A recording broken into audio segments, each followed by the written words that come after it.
Annie Oakley. Told by Keith Carradine. Music by Los Lobos.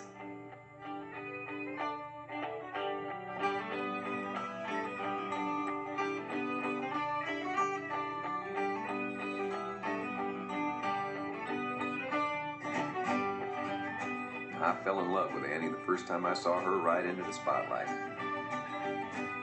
An angel in buckskin on a big spotted horse with a star on her wide-brimmed hat. Chestnut hair flying out behind, and 2 6-guns blazing, while the cowboy band played Jubilee.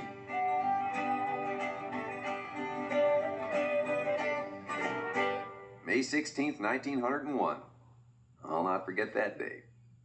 It gave me my first taste of the show business. I was but 21, a footloose Oklahoma cowpoke at large in New York City, feeling homesick for the short grass and the sage. Buffalo Bill's Wild West was playing at the old Madison Square Garden, so I paid 4 bits and went in.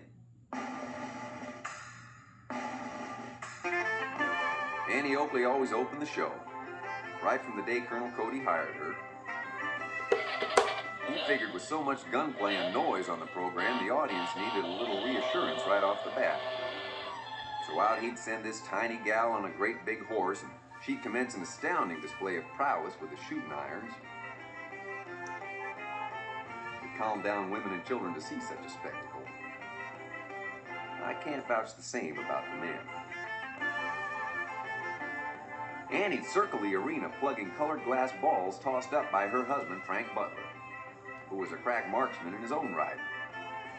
No match for little Missy. She'd shoot standing up on her horse's back.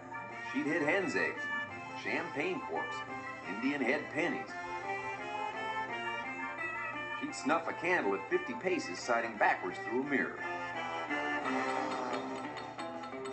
She'd turn a set of handsprings, grab a shotgun off the table when she landed, and blast 2 airborne targets with separate barrels firing straight from the hip. She'd do feats of sharpshooting that would make a whole territory full of Boones and Crockett's turn green with envy. It sure put me and my rope tricks to shame.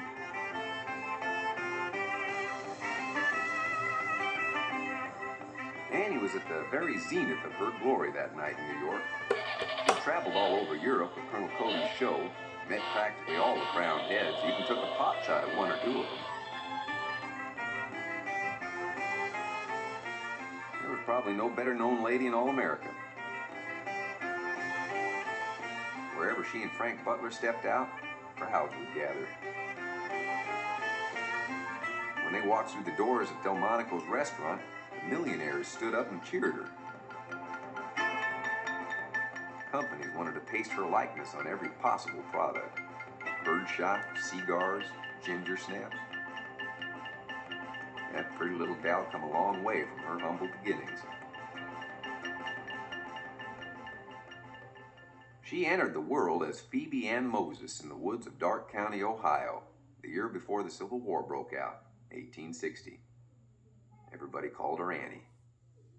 Western Ohio was still a frontier country, and her people were pioneer farmers.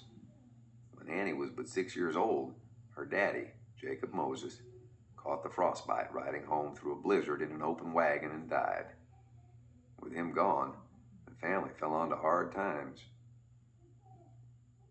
There were 8 children in the Moses clan.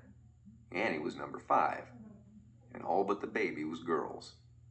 Each one had to do some part of their daddy's work in order to survive.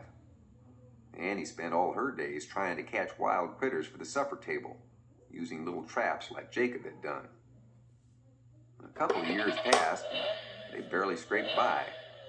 All that time, Jacob's old Pennsylvania rifle hung over the fireplace in the kitchen. None of the other girls dared touch it.